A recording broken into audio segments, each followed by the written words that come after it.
Hi guys, welcome back to my channel. In today's video, I wanted to share 7 micro habits that absolutely changed my life. These are tiny changes that are totally doable and will add up to something really amazing over time. So without further ado, let's get on with the video.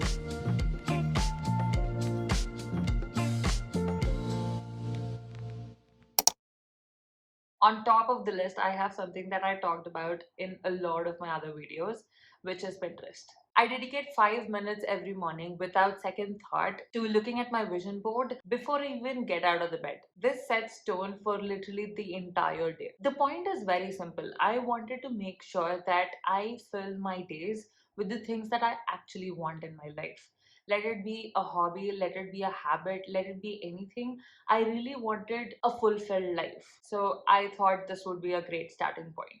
I choose the things that I want more intentionally this way, which just keeps my goals front and center. Also, the weirdest part is the days that I don't actually do this, I don't get anything done, I don't have a fulfilled day, I feel like I've lost a day in my life. So, if I can spend 5 minutes every morning to have hours of productive life or more fulfilled life, I would gladly do it. Listen to me and give this a try. All you have to do is open Pinterest and pin all the things that you want according to your dream life. It could be pictures, it could be quotes, it could be any aesthetic related to that. For example, if my goal is to have a healthier life, then I would probably look for pictures that consist of different styles of workouts, maybe food that I want to eat, just the things that I would do on a daily basis. I would think of how or what I want, and based on that, I would start looking at options like that. I would pin them down, and the algorithm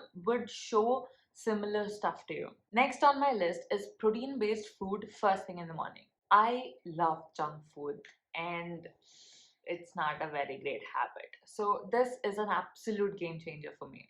Ever since I started doing this, I have no cravings. I feel satiated.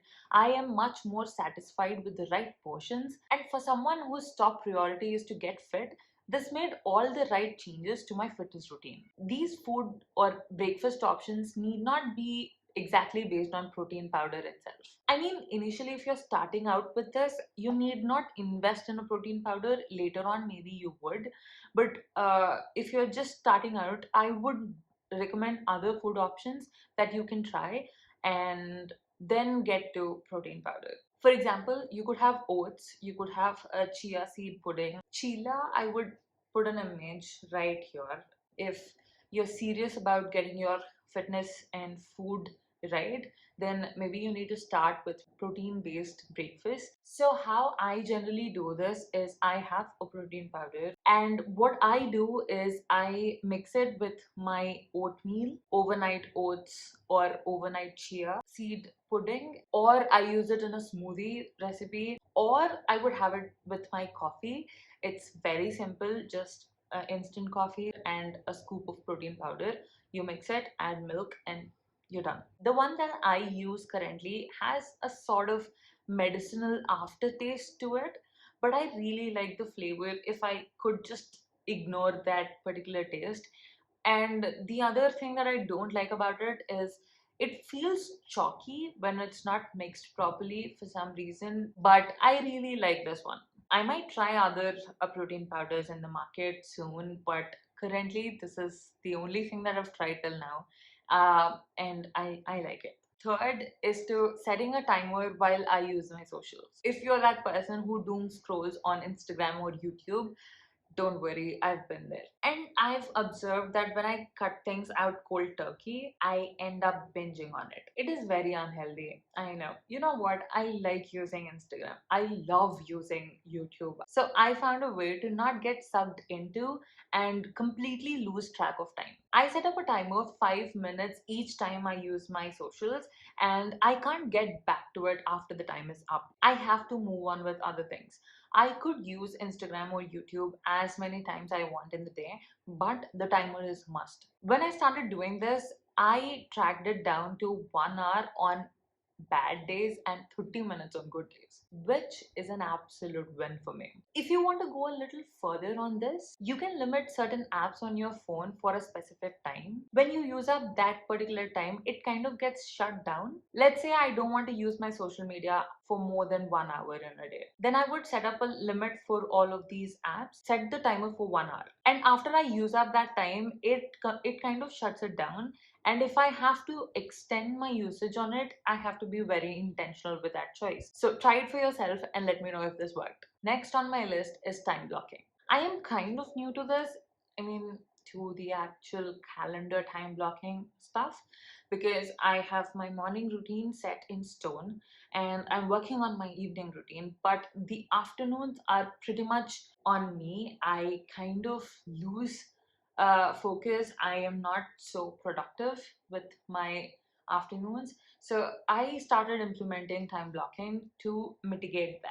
So I recently started organizing my to-dos in the calendar format. So my calendar reminds me of the tasks next, and all I have to do is just stick to the time blocks. It just makes sure that I'm much more productive because I'm prioritizing what tasks are most important to me and just focus on getting the work done. If you want to get started with this, here's what you have to do. First, start with a to-do list. This list would give you a clear idea of what has to be done. Then identify your high priority tasks first. Use time blocking to give these prioritized tasks a certain time slot. The point is to have high energy or high focus. So, based on that, you need to dedicate these slots. And at the end of each week or day, whatever suits you the best, review your schedule. And if any tasks took longer or shorter than expected, then adjust these tasks next time you're organizing. Lastly, be realistic and flexible. While time blocking can actually structure your day, I would recommend you to be flexible with it. Allow some buffer time between blocks so that if some of the tasks take longer than expected or unexpected tasks come in between, you are not disturbed and you can still make efficient use of these time blocking technique. 5. Saying no to the things that don't serve me. Up until recently, I have had hard time saying no. Honestly, I still have a hard time saying no, but I'm better. The only reason I'm mentioning this in this video is because it absolutely made a huge difference in my life. I no longer adjust my schedules according to other people's life, and it just helps me maintain my thoughts and maintain my flow. It's just easier to stick to routines and stuff, and it just made my life 10 times better. And most importantly, I am true to the things that I genuinely want to do, nothing else.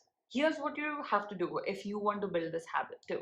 First, you will have to decide in advance what are you willing to commit to and what you're not. For example, you might want to avoid weekend work, or instead of social activities that actually make you a lot better, you ignore the activities that drain you. Setting clear boundaries makes it easier to say no when the time comes. When a situation like this comes up, pause and give yourself time to think. This small pause will help you avoid saying impulsive yes to the things that you don't actually believe in, that doesn't align with your goals or values, or simply things that you don't enjoy. Another thing is, each time you say no to the things that don't serve you, recognize how much energy or time it frees up. Recognizing these kind of benefits will make it easier to the next time you have to say no. Lastly, it is going to be uncomfortable at first, especially if you're used to saying yes to please others. Please remind yourself that this kind of discomfort is only temporary, and each time you practice it, it will be a lot easier, because at the end of the day, you are your priority and you have to recognize it. The point of practicing this habit is to design a life that feels purposeful and is aligned with who you are. Instead of being reactive to every request and demand, I really want you to take control of your time and your energy. Next on my list is to set a timer for the things that you're avoiding. This is a fantastic micro habit that I've been building lately to break through procrastination and start building that momentum. More often than not, I end up actually finishing the task and I would really feel great about it. So I thought I would mention it. Sometimes few tasks seem really daunting and I want to avoid it altogether. And because starting is the hardest But once you spend the initial 5 minutes, you're more likely to continue with it and finish the task. Here's what you do. First, pick a task that you've been avoiding. It could be tiny, it doesn't matter. It could be tidying up your workspace, it could be clearing out your papers, or it could be anything. Make sure that this particular task has been on your mind for a while now, so that when you actually finish it, you can see how good it feels. And to make the starting a task really easy, you can add something that you enjoy with it. For example, you could create a playlist of songs, and when you're starting a particular project or a task, you could play this playlist and listen to it and hum to it while you actually finish the task. One more thing you could do is you can stick sticky notes with 5 minute timer written on it. When you see these reminders, you have to start the timer without the second thought. That's the most important bit. Since it's only 5 minutes, you need not focus on finishing the task or anything like that. You just have to start it. When the timer goes off, you can either finish the task if you want to, or celebrate the fact that you actually started doing it. This small action would not put pressure on you and would actually help you control and overcome procrastination. Last and final thing, definitely not the least on my list, is to include small moments of pleasure. There is absolutely no point in your life if you can't find your life fulfilling. So you have to find little ways to bring joy to your life. I would sincerely request you to stay open to moments of your life. For example, start noticing your free moments and then use that time to do small little things that actually brings you joy. For you to know what to do in your free moments, it's important to have a clear idea as to what actually brings you the pleasure and what actually brings you the joy. So it's important you do note these down when you have free time in advance, so that when you have those free moments, you exactly know what to do. Write down few go to pleasure of yours, like a favorite snack. Maybe you want to stretch out a little, it could be anything. Keep these lists handy. It could be in your planner, it could be in your phone, in the notes section, whatever, so that when you actually see these time slots open, it's easier to just grab hold of these notes and you can instantly do something that you actually want to do. One of the key things that helps me stay really happy and motivated for the next day is when I'm actually closing my eyes and about to go to sleep. I would make sure that my head is filled with the emotions that I felt that day. It's one of the best things I've started doing recently. Appreciate the little things in your life and feel motivated to actually seek them out tomorrow. And I would really recommend you to try it. And once you do, please let me know if you actually felt good about it, or what are your thoughts on it. Finally, that's it for the video, and thank you so much for watching. I hope these micro habits of my life would help you level up your daily routine. And if you like this video, you might want to check out my other videos that I've made, which I think you would really enjoy. And don't forget to subscribe to my channel. See you in the next one. Bye.